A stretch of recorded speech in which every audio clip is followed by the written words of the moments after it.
It's time to start this webinar. My name is Ursula Barry, and I'm the outgoing chair of UCD's Sexual Exploitation Research Programme, and I'm an associate professor of the School of Social Policy, Social Work and Social Justice, and a member of the Geary Institute.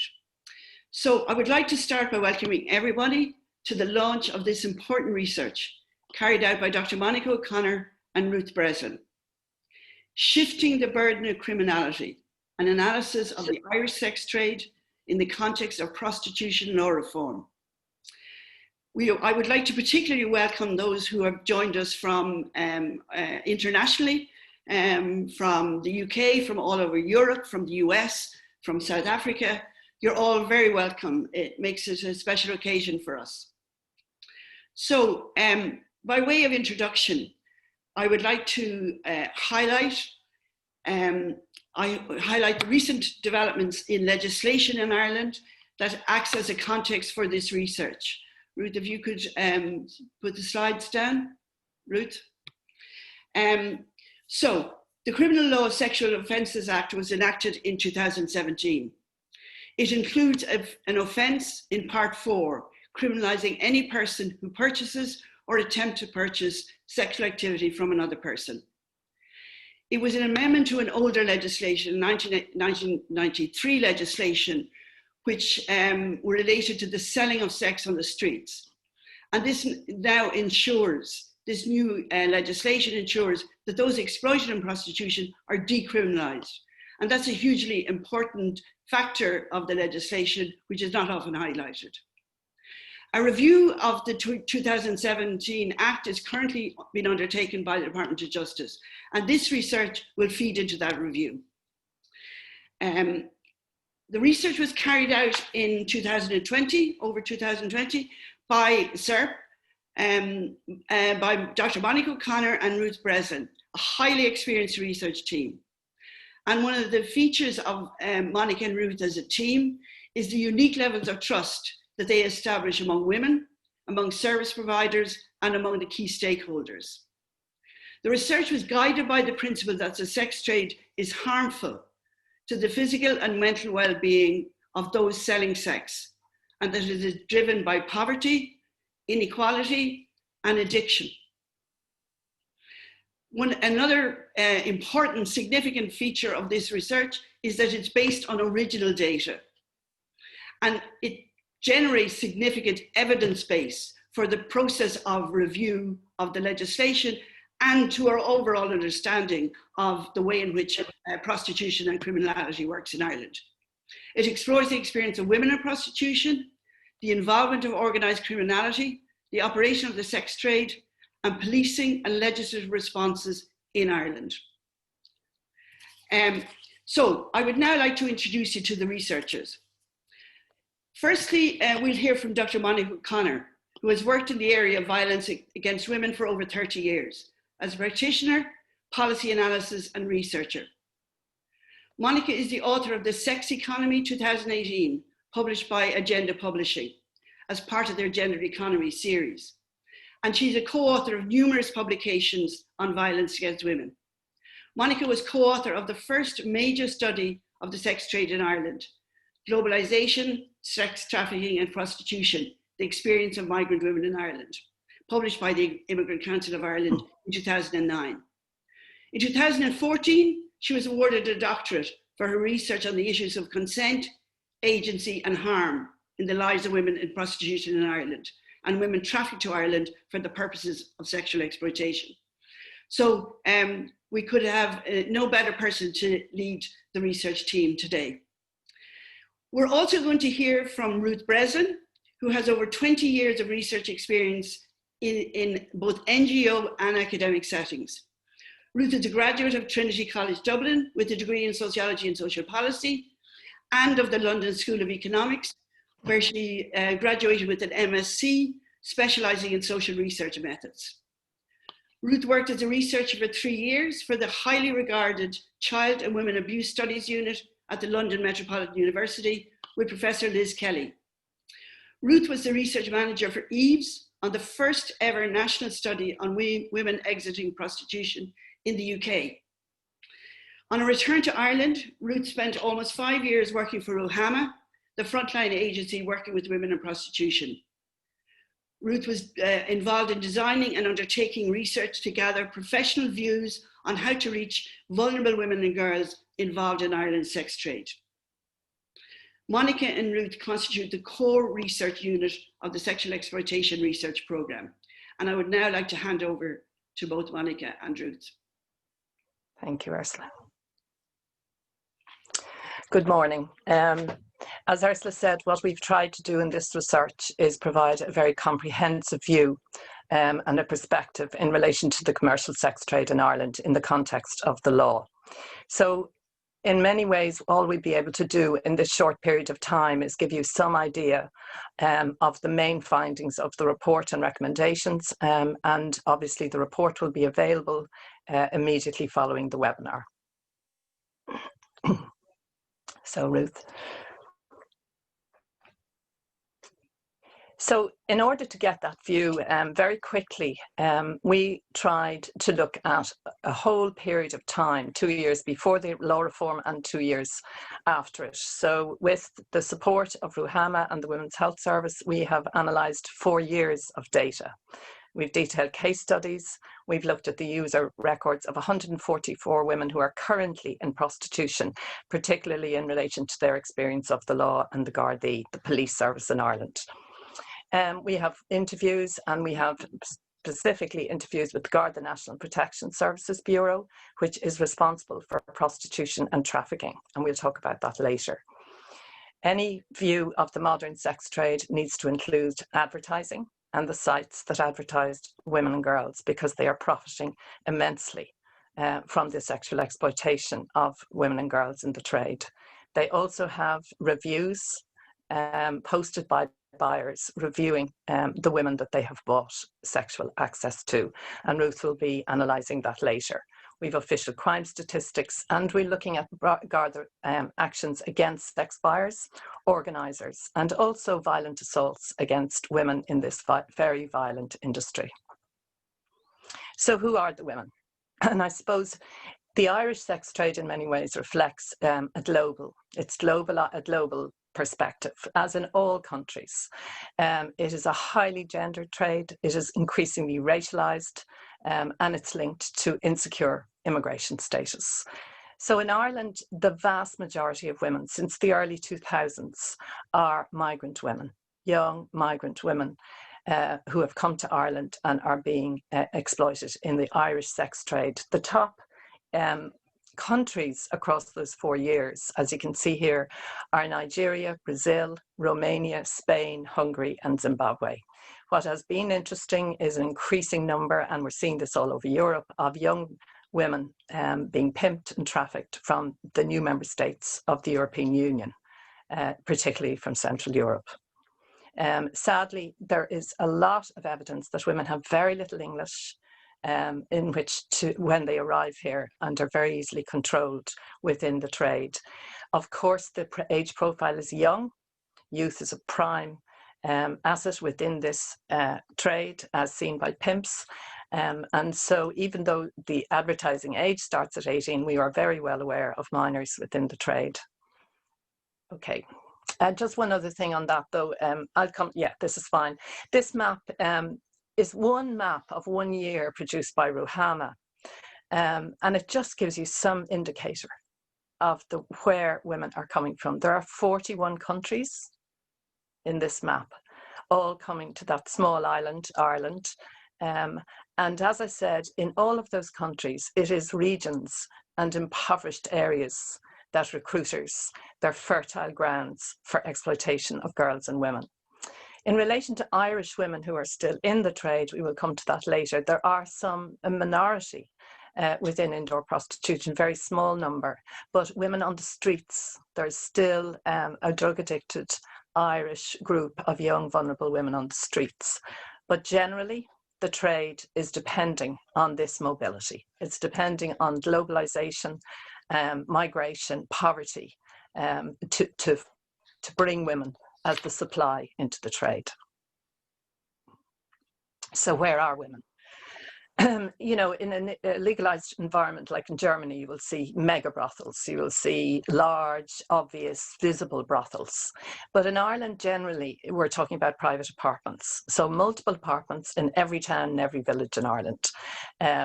And it is in those apartments where women are being moved around the country to provide sexual access to buyers.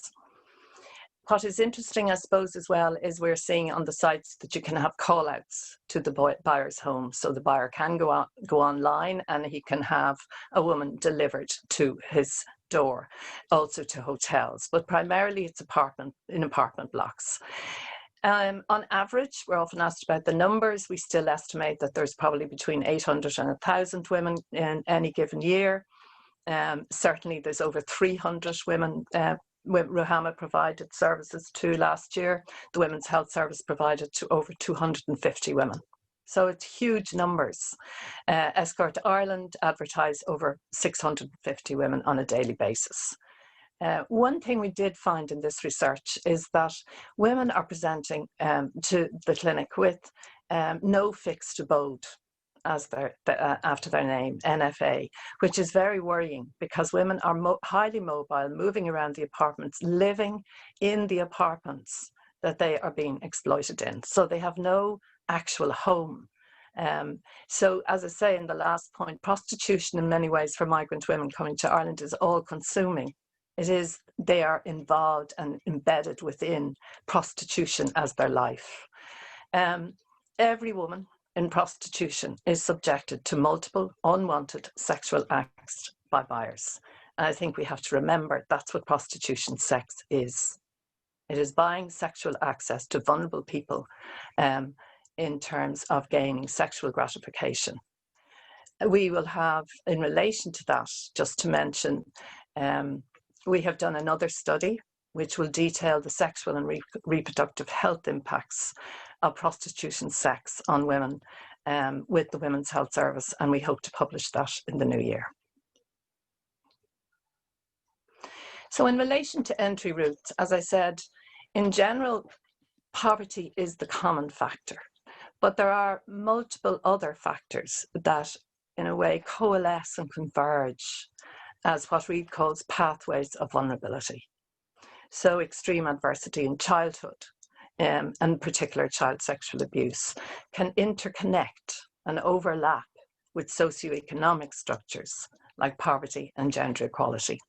And that is generally the context in which women are entering the sex trade. Many are entering as minors, as we'll see, many are pimped and trafficked. And many women do choose to enter, but in highly constrained circumstances. And I would consider poverty a coercive circumstance in terms of entry to prostitution. So trafficking, we still see the similar similar pattern that we see everywhere, where there are multiple players involved in recruiting a girl, identifying her, targeting her, then handed to another person in transit, brought across borders, handed to another person when they arrive in the destination country. So there's a lot of collaboration between international traffickers and Irish pimps. So this woman was taken by car along with 3 other girls then. So there'd be many girls to an apartment building, mostly thinking they're coming to do social care or childcare work. But once there, they are told how much money they owe, following all of this involvement and travel, and told that the only way to repay that debt is prostitution. That is we take this case because it's very typical as showing the kind of methods of trafficking and how difficult it is to prosecute trafficking because of the multiple players within it. This we chose because it is a very worrying sign. It's the first evidence really we have in Ireland of girls being groomed in Ireland. So, excuse me, encouraged by, this girl was approached on Facebook by fellow nationals who she trusted, and gradually they won her trust. They groomed her online. She was very unhappy at home. And they told her they would take care of her. They had an apartment ready for her as soon as she wanted to come. So she arrived at the apartment. they said at 18, which is interesting, even though they were grooming her all the time from the time she was 17. So she agreed to sleep with men, and only later realized that she was drugged. She believed that she was independent because they did pay her some money. But you can see from the amount of money here that the amount of money that is to be made on pimping in relation to just one girl. We also have evidence now of 2 other young women who are in the very same apartment and who are also drugged. So I think often prostitution is presented as something that alleviates poverty, that women in poverty can come out of poverty by being in prostitution. That has not been our experience, and it's certainly not the evidence in this report. This woman did go into prostitution thinking that, and over those years she made money. But despite working for many years, she had lost money, owed money, controlled by an abusive partner. And gradually, and this is interesting, she said she had to work harder because she was older and not getting as many punters as she used to. And of course, as I said, youth is prized by buyers. So all in all, at the end of many, many years, she talks about feeling trapped. She became addicted to alcohol, was controlled by her partner, had multiple negative experiences within the trade. We talk about entrapment because people often say, well, why don't women leave? Why don't they just leave prostitution if it's not for them? The reality is there are so many factors that once women and girls are in the trade that they are trapped within it. Obviously, coercion and pimping, that leaves no option at all for women. But what we also found is women are isolated, they lack secure accommodation, they're under financial pressure. And increasingly we're seeing, as in many other countries, they feel under obligation to support their family. I remember interviewing a woman who was 14 years in Ireland in prostitution, who was supporting her own 2 children through school and college, and her mother and her sister and their children. So what we're seeing is women thinking they'll be in prostitution for 2 years. They become entrapped in it because the expectation is that they will continue to support their families, who of course do not know that they're in prostitution. So finally, before I hand over to Ruth, we would say that debt and poverty are a significant barrier to exiting. And therefore the need for exit routes that we will talk about later is because women arrive at services with very little to show for many years in prostitution, except harm. Thanks, Monica. I'll take over from there. So what I'm going to be sharing today is evidence that we identified in our study of the levels of organisation within the Irish sex trade. So here we are talking about evidence of any third parties who manage, organise, control, and essentially profit or benefit from the prostitution of another person. So just to be aware that, Monica mentioned it, in Ireland we have one main website where the majority of prostitution is advertised. The majority of those in indoor prostitution are advertised, and it essentially has a monopoly in this regard.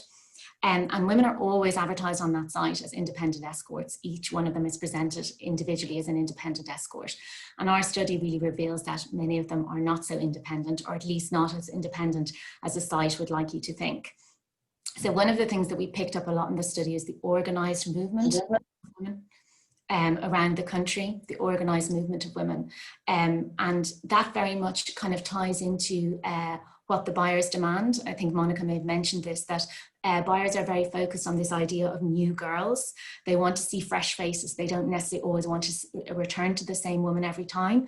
And the trade and the organisers know that. So they will ensure that there is a fresh supply of quote unquote new girls by moving women around the country. So we see that this is just one of many examples that we would have gathered during the course of this study. So this practitioner is saying we see a lot of very young Romanian girls. At the moment we are working with an 18-year-old Romanian girl with no English at all. And then she's asking, how did that girl get up to the Titanic Quarter in Belfast, to Patrick Street in Cork, to the IFSC in Dublin, given the housing crisis in Ireland? How did that little girl with absolutely no English organise to get accommodation for 3 nights here, 3 nights there, 3 nights there? She doesn't even have a bank account and has no comprehension of even the basic things in Ireland. So this is somebody who very much, you know, her movements are being organized, her money is being controlled, someone else is setting things up for her, and then she's just required to go from place to place for buyers to purchase sexual access to her. So we also looked on the same website at the buyer reviews. So there's a kind of group or community of buyers on the website who review the women they have purchased sexual access to, and they rate them on a whole range of different things. They rate them out of 5 stars for variables like their appearance, the satisfaction that they received, whether the woman was value for money. And we noticed, we analysed over 1,300 buyer reviews over a period of about 4 months this year, between April and July. And in analysing them, we noticed these recurring themes over and over again. And I'm just going to set out some of them here, because I think it's what's really interesting, what actually some of these themes are pointing to. So a very common one in many, many reviews is that the woman they purchased sexual access to did not speak English. And also that she was not the girl in the pictures, they say. So she was not the woman in the pictures when they chose her on the website. So this guy says, I was indeed misled here with good English on the phone, but none when I got there. But I was met by a much older and much larger woman saying she was the name of the woman in the advertised profile through Google Translate on her mobile. Obviously, she looks nothing like the lady in the pictures. Someone else says English wasn't good at all. We could barely understand each other. Another guy says, definitely not the girl in the photos. 100% and 0 English, not for me. So here we see, you know, aside from the fact that women are struggling with English, we see the fact that there are kind of bookers or organisers in place, because what the buyer does is the first person he rings to make the appointment is somebody with great English, but she's arranging appointments usually on behalf of other women. A common complaint was that the women are not as advertised, so they don't provide the sex acts that are advertised in their profile. And this really drives buyers mad. This really annoys them, and they complain about it a lot. So here this guy is saying, I asked for OWO, which is oral sex provided without a condom, and I was told to read her profile that she doesn't do it, but it states in her profile that she does. After that, she wanted to get straight into the job, and what felt like she just wanted to get it over with. This guy says she does not offer oral sex without a condom or FK, which is French kissing, as advertised. She says that her booker does the profile.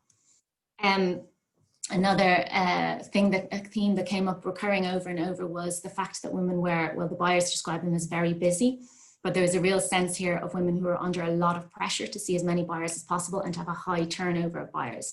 So this guy says her mind was not on the job. It was very distracting and spoiled the experience. She was keen to finish to get ready for the appointment she arranged during our time, and I would not recommend her at all. The service unfortunately was rushed, and she was clearly too busy. In and out in 10 minutes. My hand, unfortunately, had to be the tool in the end. Okay, so what we're seeing here, what the buyers are pointing to, even though they may not be aware of it or take notice of it themselves, is these indicators of organisation and control. So there was those recurring themes in the sex buyer reviews. She didn't speak English, she's not the girl in the pictures, she doesn't know what acts she offers. And I think what that really points to, if we think about it from the woman's perspective, is that it's obviously very difficult for women in these circumstances to kind of safely and confidently negotiate what they are and what sex acts they are and are not willing to do with buyers. If they're in a place where they can't speak English, they may not know their surroundings, they may be having to rely on Google Translate, and they don't even know what they've been advertised for. And we know that women experience a lot of pressure from buyers in this way. It's difficult to negotiate in these circumstances. But at the same time, we note that in terms of the buyer perspective, sex buyers are really totally indiscriminate. They are not in the least bit concerned about the women's circumstances. They're not in the least bit concerned about why doesn't she know English? Why doesn't she really know what area she's in? They're not concerned about that at all. They're not concerned that women have bookers and others around them who may be organising them, because all of these reviews were posted in the context that the buyers were complaining that they weren't happy with the service they received and paid for. So we've touched on this already. We talked about, you know, obviously there's a range and a wide variety of people in the sex trade who are in some way profiting or benefiting from the prostitution of other people. And that very much includes the advertisers, the bookers, the agents, the crime gangs, etc. We know from the case studies and from talking to practitioners that very much the women who are pimped and trafficked very rarely receive any of the money that is paid to buyers, by buyers to their controllers. They would very rarely see, they might see a little of it, but often none. But at the same time, we looked at the profiles of women who had defined themselves as independent in the trade. And we would find that those women still have a lot of costs to cover from others who are profiting. So we found that women may be paying up to €700 per week to rent an apartment as a place to see buyers by landlords and others who own apartments who know that it's going to be used for the purpose of prostitution. We see women paying €160, €180 a week just to advertise on the one website. So women may be having to earn €800 a week before they have anything left over for themselves, but not just for themselves, because so many of the women are, as Monica says, are trying to make money to send home to their families in their country of origin. So again, this comes back to the pressure that women are under to see as many buyers as possible. And then it was really interesting just in terms of some of the quite high level organized crime gangs that would be involved in the trade. We could see very clear links between those gangs who are organizing prostitution also being involved in other high level kind of forms of organized crime. So we found a series of cases of those who are organizing prostitution but were also involved in kind of high level burglary, robbery, blackmail, smuggling, credit card cloning, the supply of illegal drugs, money laundering, fraud, cybercrime, the list goes on. So, there are some gangs that may specialize in prostitution, so to speak, but there are others that have their fingers in many pies in terms of criminality and in terms of kind of organizing that crime. We came across a number of very serious cases of violence. I mean, we don't even have time today to go into some of the violence that women experience at the hands of buyers, but we also saw that violence was really a tool used also by organisers and controllers in prostitution, obviously to coerce and control women. But we also saw, and there was some, very kind of terrifying situations that women found themselves in that we were able to document in the course of the study, where violence was essentially used to eliminate the competition. So women in an apartment together in prostitution would be find that they were targeted by a local crime gang who was seeking to frighten them out of the area, seeking to secure that patch for themselves. So we saw cases where 3 or 4 men would arrive at the door, they would rob the women, they would physically assault them, in some cases they would sexually assault them, and the idea was to move those women out so they could really secure that territory for themselves. So it was kind of turf wars going on, and women are very much bearing the brunt of the violence within this. Okay, so I'm just going to touch here on the law and the impact that the change to our legislation has been having, and obviously Ursula talked about that at the start, the legislation that came in 2017. So we've got statistics from our Central Statistics Office here, and we've just set them out. The blue bars relate to brothel keeping, and then you can see from that kind of trend line that those who have been, in terms of recorded incidents of brothel keeping, that's been going down over quite a number of years and has dropped quite significantly. So there's been a narrative and been quite a lot of media attention on this idea that since our new laws came into place in 2017, that individual women selling sex have been targeted with brothel keeping legislation. Very little evidence to demonstrate that. There was one high profile case over the past couple of years that has had quite a lot of attention. But overall, what we can see here is that the numbers for brothel keeping are going down. So down to just 13 recorded crime incidents in 2019. But then if you look at actually the number of cases that reach court, that's even smaller again. On the other hand, we do see a shifting of this burden of criminality, because what we can see in the beige bars are the buyers. Not much happened in 2017 in the first 9 months of the law, a little bit in 2018, and then a big increase, as we can see there in 2019, when the Gardaí really did some targeted actions against sex buyers, and that appeared to be really quite effective. And what we're talking about here is actually an 820% increase in crime incidents. I'm just also going to talk about, in terms of the importance of decriminalising the women, as the 2017 legislation did. Okay, so we can see actually over quite a number of years here. So these bars relate to a kind of group of offences that unfortunately the CSO couldn't disaggregate for us, but it gives us an idea. This relates to soliciting, loitering, so primarily prostitution in a street-based context, and also living on the earnings. But actually much of this data relates to the first two, soliciting and loitering. And we can see that that's actually been dropping for a number of years now and is down to really, really low levels. So what's really positive here is that we see that the Gardaí had in some ways preempted the law and have been from about 2010, 2011 onwards, taking a much more empathetic approach to women in prostitution and recognising the vulnerability and recognising actually that these are women that do not need or deserve to be criminalised. So I think we can see that this, this trend line is going down. The few cases that still feature since 2017 actually relate to, some of them relate to buyers being targeted with the soliciting legislation, because buyers can still be guilty of soliciting, even though the women themselves cannot. Buyers can be soliciting for the purpose of prostitution. And actually, when we drill down into these figures a little bit more deeply, those high figures in kind of 2010, 2011 actually again relate to targeted operations that Gardaí used at that time, again against buyers, this time targeting them with the soliciting legislation. So much of those figures, the 116 and the 151, actually relate to the targeting of buyers rather than women. So we could see the decriminalisation of women having that positive impact, and actually that's been happening for a number of years now, which is a very good thing to see. Okay, I'm going to hand back to Monica now. Thank you, Ruth. Yeah, and I'll try and be very brief because I'm conscious of time. Just to say that, and for our international viewers as well, is the Garda National Protection Services Bureau is a part of our police force, a specialised unit within the police force, centralised and now 9 divisional units around the country. What has really been a major shift, I would say, is that prostitution and trafficking are now within the remit of all sexual crime. So the Bureau is responsible for rape, sexual assault, sexual crime, domestic violence, and online child sexual exploitation. And it was in that context, I'm going to just use some quotes from the Chief Superintendent with responsibility, who is the head of the unit. So at the highest level, it is very clear that within that broad remit, he identifies vulnerability.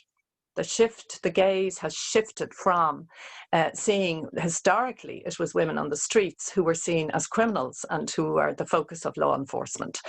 What he's saying now is that he sees that across all of the victimization across those crimes, women who are in the sex trade are also seen as vulnerable. And that's the lens from which he wants Garda enforcement, police enforcement to continue in the future. Ruth, sorry, next one. So we called the report Shifting the Burden. And I think this is really reflected by the Chief Superintendent, that they have moved from seeing it as a seller offence to a demand offence and to a purchaser offence. So shifting their gaze from the sellers to the demand. And within that, we've talked about organised crime. But as he says, years ago, a local guard would have been prosecuting that woman on the street. Now that is not the case. That shift is really important from his point of view. He also recognises that the Garda force as a whole, the police force, has to buy into that. And they're continuing to train and upskill and all over the country, so that Gardaí will all have a very different focus and a very different lens when it comes to how they're dealing with enforcement. The law, we have to remember that the 2017 law was not just punitive. It was to act as a deterrent. As the Chief Superintendent says very succinctly, the people who purchase sex have a lot to lose now with this law, and they have more of a say in their behaviour. They can switch their behaviour off much quicker than an exploited person who has very little say in what they do. And what's interesting is, and I think is forgotten about the 2017 addressing demand, it is also a declarative law. It's a normative law. It is saying it is unacceptable, this behaviour. So this behaviour of using money and power to buy sexual access to vulnerable people is no longer considered acceptable by society, and that therefore the law and the Gardaí should reflect that perspective. So money. We spent a very long time talking to the Garda National Protection Services Bureau about the targeting of organised crime. He recognises that chasing the money is absolute key. The one thing that these crime gangs and organisers are very precious of is their money. And the second when you hit that, and we have, and it is happening at the moment, there are live investigations. And as Ruth says, we have seen some of them, certainly in 2020 already, where there have been major operations against organised crime who are involved, as Ruth said, in multiple areas of crime, but certainly involved in pimping and prostitution. And finally, we went to the impact of policing and the laws on women. So far, yes, very promising signs in relation to, first of all, women on the streets. We are not seeing any women being prosecuted on the streets in Dublin, and we have tracked that over the last year and 4 years, as Ruth did. This has obviously decriminalisation, increases women's willingness to go to the guards and report crime. And that generally what the outreach staff are seeing is a better relationship overall with Gardaí. For women in inter-prostitution, a major step forward, which they expressed a positive view of, is this idea that the Gardaí would do welfare visits. So in other words, they would not be going in terms of an enforcement role, but a welfare visit. For example, you know, when they saw a picture advertised of a very young girl in very teenage clothes, obviously very vulnerable, that is something they will pay attention to, and they went in to that apartment. We have no time in the webinar, but in the report you will see the level of seriousness with which violent assaults by buyers on women in the sex trade. It is very interesting. I don't think that 10 years ago we would have seen the level of seriousness taken by the police, by putting into the DPP's office serious crimes of sexual assault and physical assaults, and achieving convictions for those within the courts. So finally, this one. We chose this because it is also about visibility.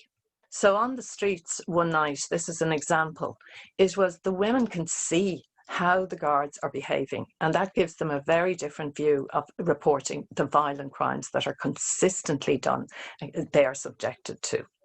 So they came very quickly, so it's an immediate response. They dealt with it very well. They listened to the women and they took it seriously. And you see, that is the message that we want to continue, and certainly the Chief Superintendent would feel that's a critical message for particularly that vulnerable group on the streets. And finally, yes, there are barriers. No law is going to change everything overnight, and certainly not within 3 years. But what we have found as well, that the unwillingness to become known to the Gardaí was a major factor as well.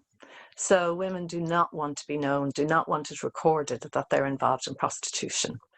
For some women, they've already had negative experiences with law enforcement in their country of origin. And of course, being undocumented as a migrant coming to Ireland is also a barrier in relation to them believing that they can go forward on this, even though that we have been assured that that will not be taken into account. We have documented also any negative experience over that 144 cases we talked about earlier. We have systematically documented women's negative experience of brothel raids. So even though, as Ruth said, there may not be arrests, the arrests of women who are just in brothels has gone down.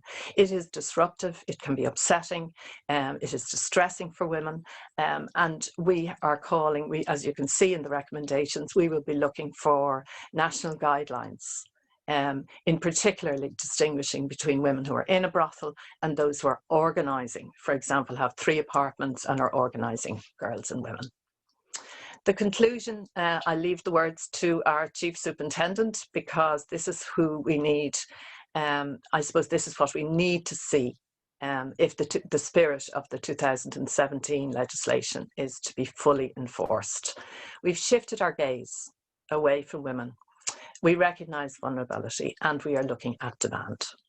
But ultimately, this law is about reducing prostitution in the country and making it very unattractive to people so that it's not a worthwhile business for organised traffickers. We want to make Ireland a very unattractive place for organised prostitution. And I would finally add that we have to remember that reducing demand is also about trying to reduce supply. If we don't reduce demand, it is the next generation of girls and women who are currently being coerced, being trafficked, and being groomed into prostitution who will be in the sex trade in Ireland in 10 years' time. So I'll leave it at that. Thank you. Thanks, Monica. I'm going to just fly through recommendations so we have some decent time for Marie to respond and then for some questions and answers.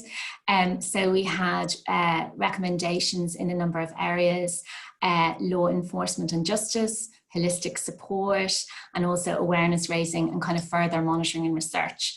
So we would recommend, in terms of really that, as Monica just said, the tackling of the trade, that the focus needs to remain and there needs to be well-resourced kind of organised operations against buyers, the organisers, the pimps and the traffickers, of course. Monica touched on it there, that education and training that is needed within An Garda Síochána to really create that culture change and ensure that it's permeated throughout the police service. This understanding that women are not to be criminalised and that it is the others in the trade who are profiting and fueling it that need to be criminalised, and they need to be the focus of the criminal gaze.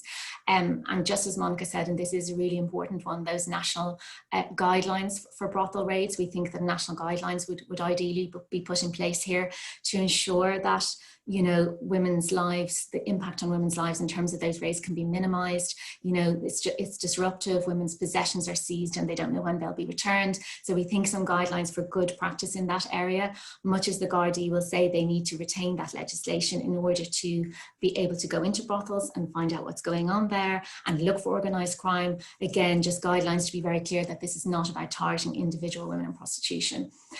This is a really, I think, important one for us to think about and hopefully to take further action around, is action by state bodies to expunge all historical criminal records related to previous convictions for selling sex. So obviously in the past, prior to 2017, women will have been criminalised. It could be going back very many years, but they may still have that criminal record hanging around their necks and really stopping them in some cases perhaps from moving on with their lives or doing what they want to do. So that's something that we would really like to look at, is that expunging of those, now that the law recognises that those women are not criminals. Holistic support, of course, we barely touched really on some of the needs of the women in this presentation today, but there's more in the report. Better resourcing for those specialist NGO and statutory services that provide a holistic and trauma-informed approach to women who are currently in prostitution and remaining there, but also those who are seeking to exit. And exiting prostitution to be kind of taken to the next level, to be recognised and resourced by the state as a statutory right, similar to that, so that women who want to exit could receive a similar package of supports to those who are victims of trafficking currently do. So that's something I think that there's a lot of work to be done in future in that area.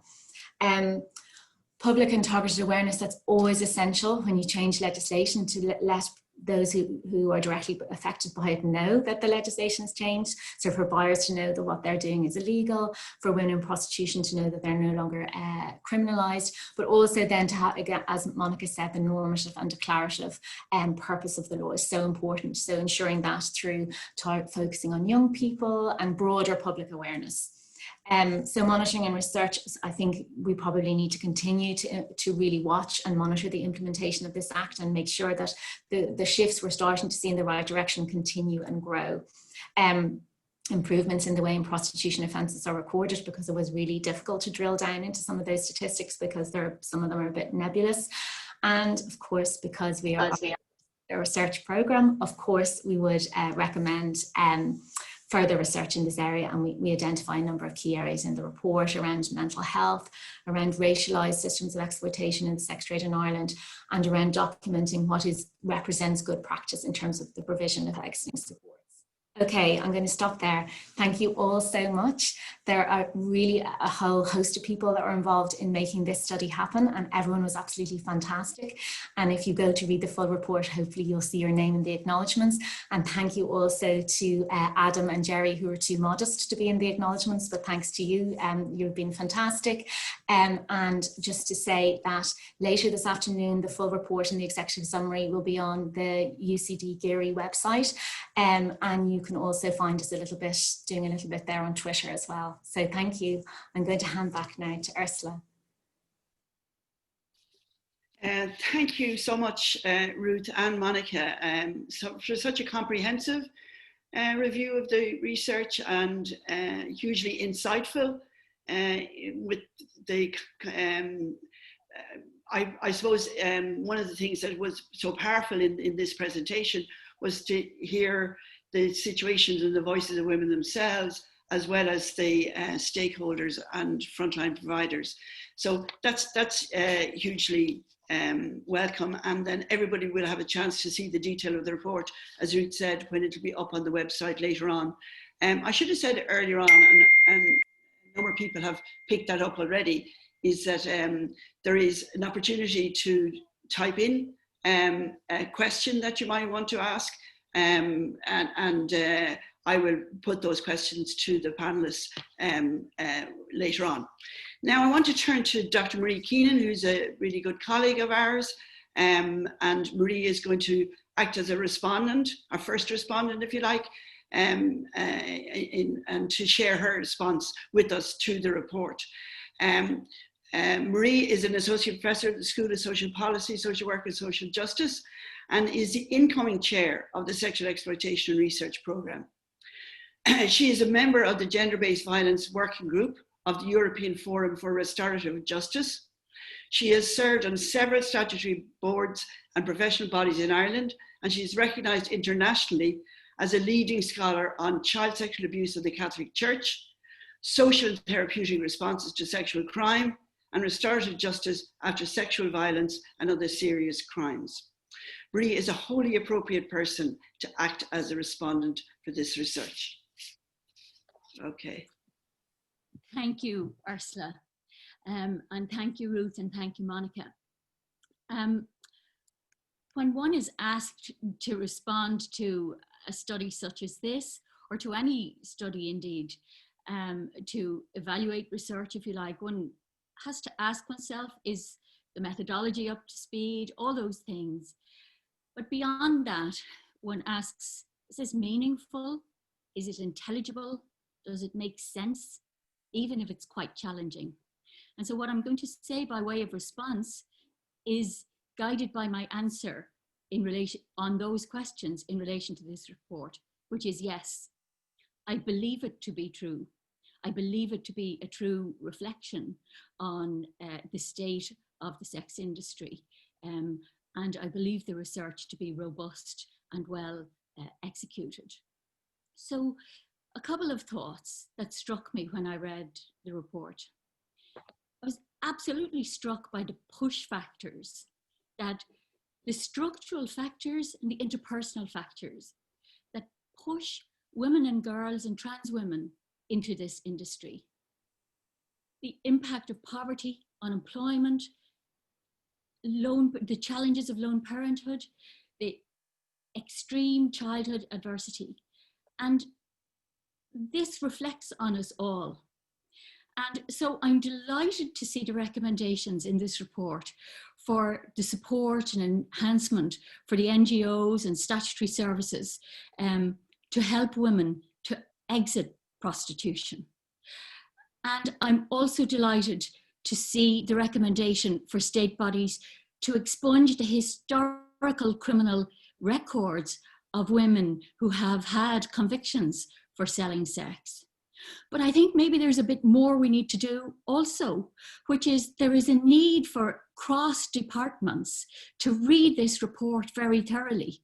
Department of Social Protection, Department of Justice, Employment, Education, to consider the research that is evidence here and that has shown to us very clearly the push factors that are in play largely poverty and such else, of women and girls and trans women into this.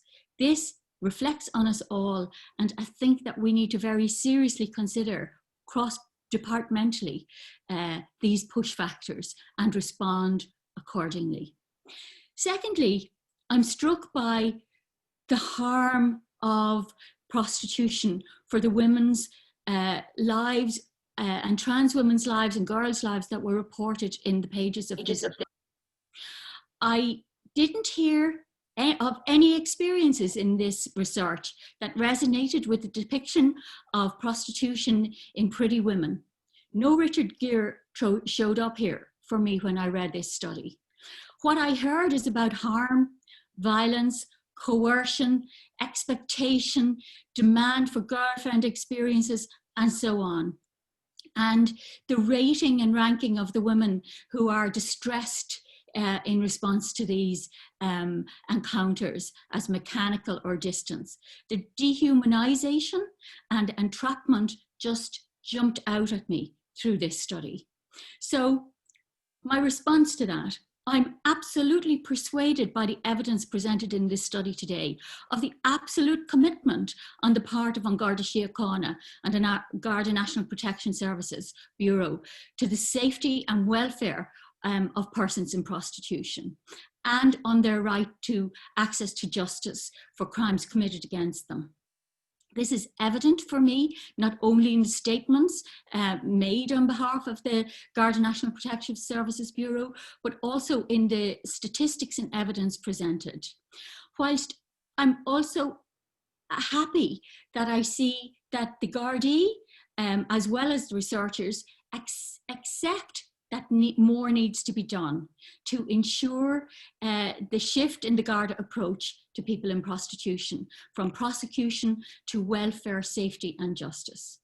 And I think any organisation that is openly reflective of its weaknesses, if you like, and challenges is impressive for me. And in that regard, I welcome the reflections of the Garda National Protective Services on the need to distinguish between individual women occupying a brothel or a couple of women living together, and the difference between that and the organisers of this brothel, because we know that further education and training for the Gardaí is required to improve this and to improve their explanations to women of what is happening during these raids and in the aftermath of the raids, and to do with returning property and so on to them.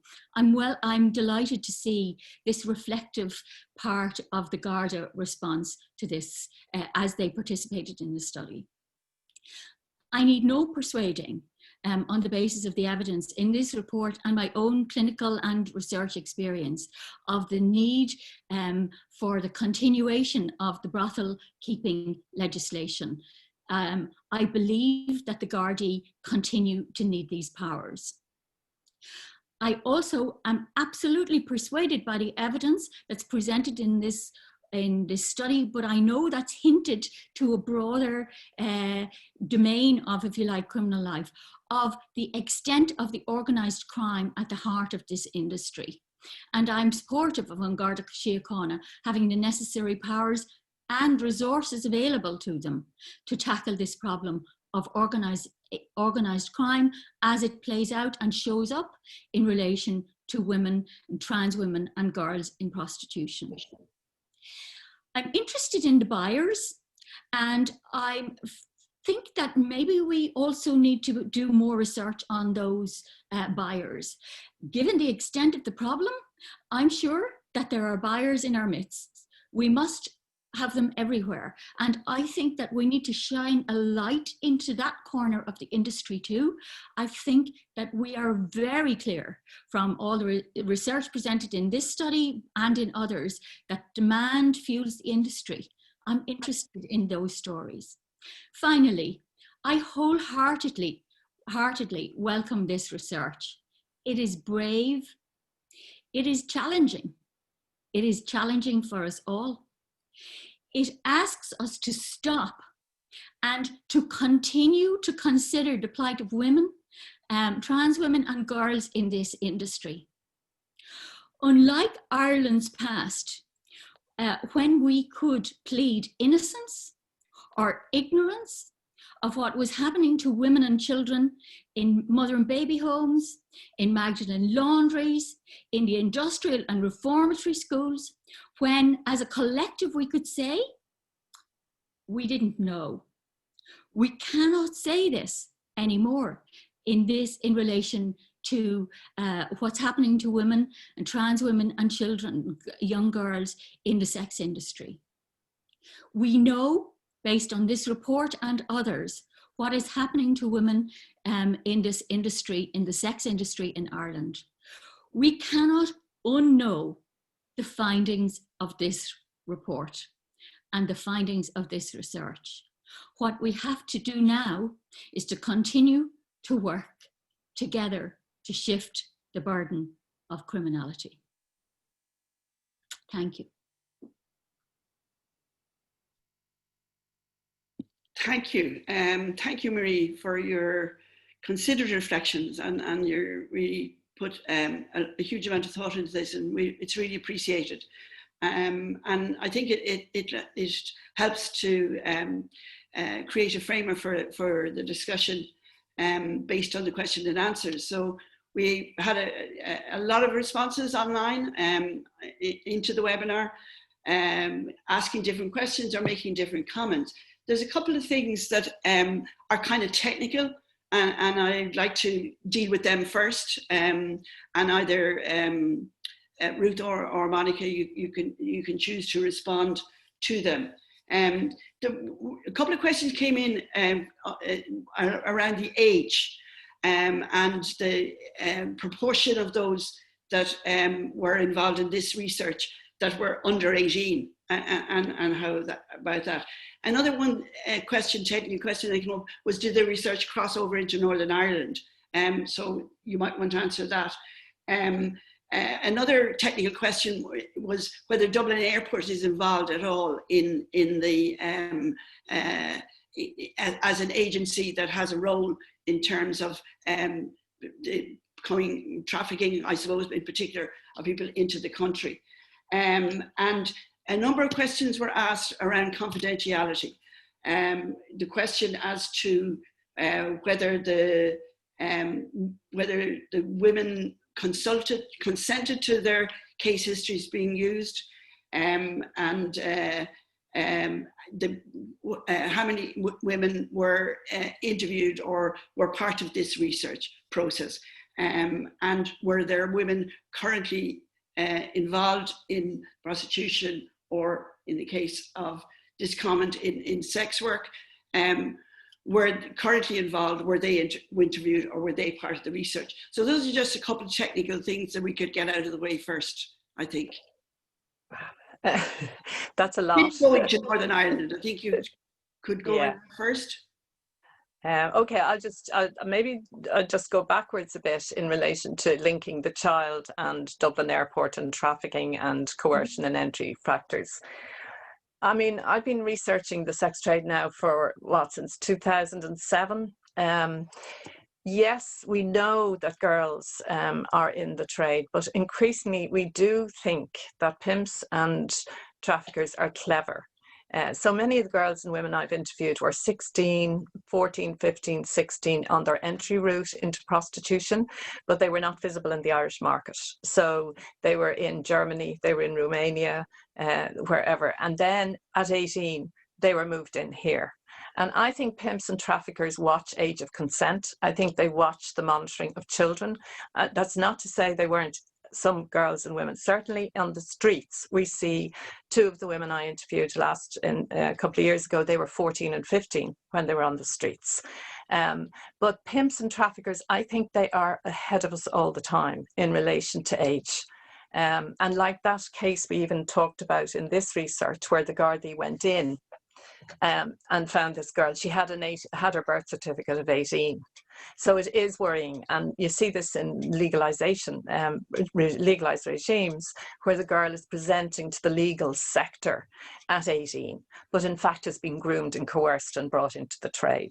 So it's a complex area. but without a doubt, say for example, in the 10 case studies, 50% of them were groomed and coerced into prostitution as minors, without a doubt. So in terms of the scope of this report, we've done 2 research reports. The first one was pre-COVID, and we have interviews with women who are currently in prostitution. But the second part of this trade was COVID, so we couldn't directly interview women, which is why we took a more systematic case study and analysis of files. We never saw any files. We never, in case just to say about the confidentiality, these were all unidentifiable, non-identifiable, recorded with us in a whole ethical framework. So we never actually saw any names or any kind of breach of confidentiality in services. And that's all in the major report, I have to say, in relation to methods and ethics, because we had ethical approval from the university and also from the Garda Research Office. So I'm probably missing some. Ruth, maybe you want to come in on any others that I've missed? Sure. So just in terms of, involving women who are currently involved. So all of the women in the sample of 144 that we accessed through the Women's Health Service are women who are all currently involved in prostitution. And as Monica said, as part of a related study focusing on the health needs and health impacts on women, we interviewed women as part of that. But we had determined once COVID arrived that it really just would be very unethical to try and interview those same women from within that sample during COVID times, partly because we knew that the trade obviously continued during COVID and that a lot of women were in very unsafe places. And if we tried to interview them about what can be obviously potentially difficult issues, and they weren't in a safe place, that just created too much risk for them. So that's why, as Monica said, we focused on absolutely the case studies. And clearly when you're working with case studies, there are some key details you omit or slightly change so as not to change the overall kind of story and reality of the woman, but obviously to make sure that she can in no way be identified. Okay, Ruth, that's great. Thank you very much. A couple of different comments has come in relation to an article in the Irish Times by Kitty Holland today, where the comment is that makes that no women who freely identified as sex workers were interviewed for this research. And I can't imagine in the 144 women engaged with prostitution that there must be some who identify in a whole range of different ways. Would that be the case? Could you confirm that? Yeah, I'll go first. I just want to be very clear. There's a vocal, there are a vocal group of people who self-identify as sex workers. But I think what this report was trying to do was provide a voice for the hundreds and hundreds and hundreds of women who present to services, who the vast majority don't identify as sex work. They don't see it as their identity. And however, some do. So what we've tried to do is probably capture, as I say, almost that silent majority. The overwhelming majority of women and girls in prostitution are not vocal about this. They are not, publicly vocal. They are silenced. They are struggling. They're struggling to survive at best. And so why we looked at 4 years, we're looking at over 200, 300 women a year whose voices are not heard. So, I mean, I think that was the purpose of this research. Okay. I mean, I don't think any exclusionary principles were involved there.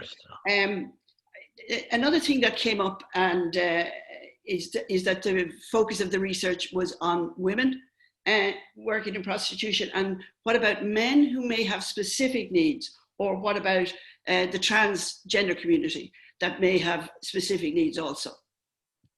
Are you looking at that being the focus of maybe future research, or is a specific research project?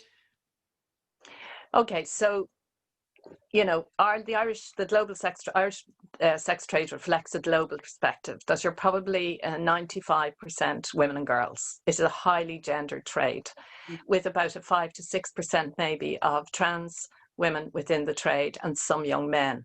And we acknowledge that, and 2 of the case studies are of trans women. And we also acknowledge that the levels of sexual exploitation, the level of coercion and violence spans everybody within the sex trade. Are there specific needs? I think there is room for study of, are there very specific needs? We definitely are seeing that both of the main services respond to trans women who self-identify as women within the trade, and they are part of the services. And certainly the Women's Health Service has been looking at a specialised service in relation to that. RUHAMA have always responded to any person who presents to their service who has been exploited in prostitution. Okay, there's an important question that I want to bring up, and it connects to a comment that was made about the Swedish system. But the question is a very important one. It's a question as to how do you ensure that the policing of migrant women does not further marginalise them or create difficulties in terms of their migrant status in the country. So how do you ensure that the responses are positive from that point of view? Maybe Ruth, do you want to, or will I? Ruth, do you need to unmute? Yeah, sorry, I was just wondering. Yeah, I mean, the issue of undocumented status and you know, insecure immigration status within the sex trade is a critical issue. There's no doubt about it. It's a barrier to women coming forward. It's a barrier to them receiving payments, for example, in relation to social welfare during COVID. And Ruth can talk about this because we have another study that was done particularly during COVID, and how women had access to nothing. They have access to nothing if they're undocumented migrants. So the French law has built into it, which I think is something we are going to look for, and Ruth mentioned it, is a statutory right to support for exiting prostitution, regardless of your migrant status. Even in 2009, we recommended that women could move from undocumented to documented, and that they would have access to all of the supports that they need in relation to housing, in relation to social welfare and social protection. So absolutely couldn't agree more that that is a whole important area. The Immigrant Council of Ireland have done a huge amount in relation to this, and I would hope we can recommend absolutely that this is going to be part of an exit strategy and an exit package by government related to the review of the law. Okay. I would just add to that, Ursula, that we would have looked at a number of cases of women, including trans women in the trade, who'd been subject to some extremely violent attacks. And a woman one woman might report to a service, would say, this has happened to a few of my friends, but they're too afraid to come forward because they're undocumented. And at that point, the Gardaí did give assurances that women's immigration status would not be what they are interested in. They're interested in tackling, you know, crime. They were interested in pursuing the perpetrators of those violent attacks. So I suppose we have to hold the Gardaí to that if they give those assurances, that those assurances hold for good in the future. Okay, and a quick follow-up question to you, Ruth, that came up is, some people are asking, are those escort ads that you described, the content and the description of the women, are they legal or illegal?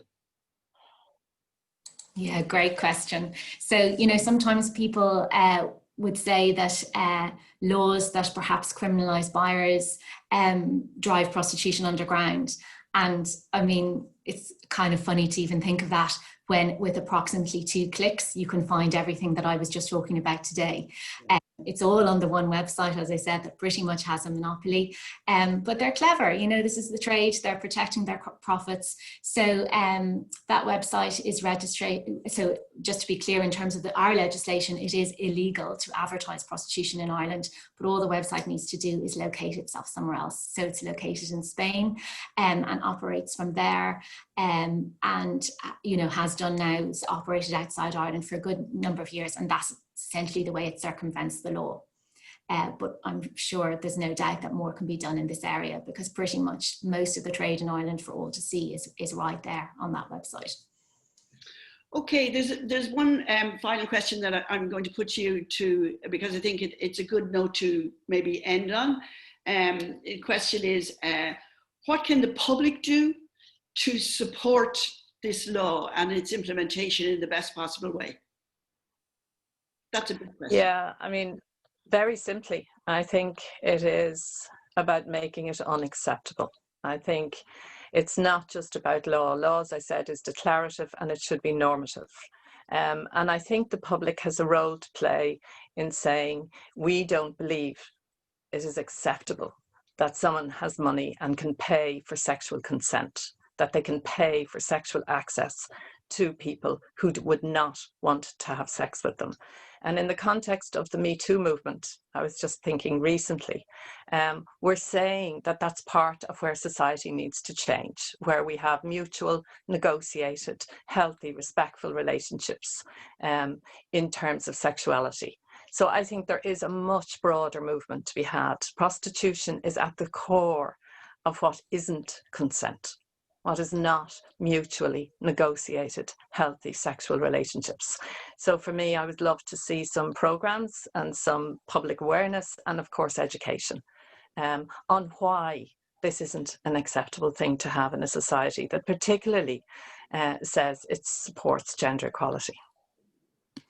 And I would just add to that, for men to step up and talk about how that's not acceptable, because most men in Ireland do not buy sex. Sex buyers think all men do, but that's not true. It's probably about 1 in 15 men in Ireland. So that for those men to kind of step up and, you know, to have conversations with their mates down the pub, and eventually we can all go back to a pub, and just, you know, if these issues come up, to challenge them or to say, do you know what, that's not okay. I think, you know, to talk to our sons about it, our partners, for men, I suppose, to also embrace the idea that, you know, if you're feeding into this trade, what you're feeding into is sexual exploitation and in many cases lining the pockets of organised crime gangs. Okay, there have been a huge number of comments that just congratulating you on the research and the insights, and people looking forward to reading the full document. I should say that, as Ruth had said, the report will be available on the Geary website.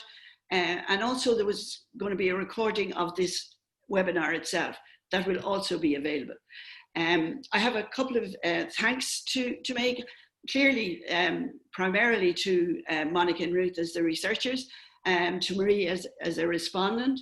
But I also really want to thank the Geary Institute, which has made its facility available today, Philip O'Connor, the director, but particularly Mark Hardigan, who has been our backup technical support at all levels for today. So a huge thanks to Mark. And thanks to the School of Social Policy, Social Work and Social Justice that has supported this sexual exploitation research project since the beginning. The Dormant Funds account, which funded this particular research, thanks to that. And all those who participated in the research, the Women's Health Service in particular, but also those who created access, supported Ruth and Monica in their research, the guards, the frontline workers, the services, and all those who made their histories available, because those histories are what this research is based on, and based on giving voices to those experiences and feeding into a process of policy making that can challenge those experiences in a new way and create a new situation for vulnerable women and men or transgender people in the future. So thank you very much. Thanks, Ursula.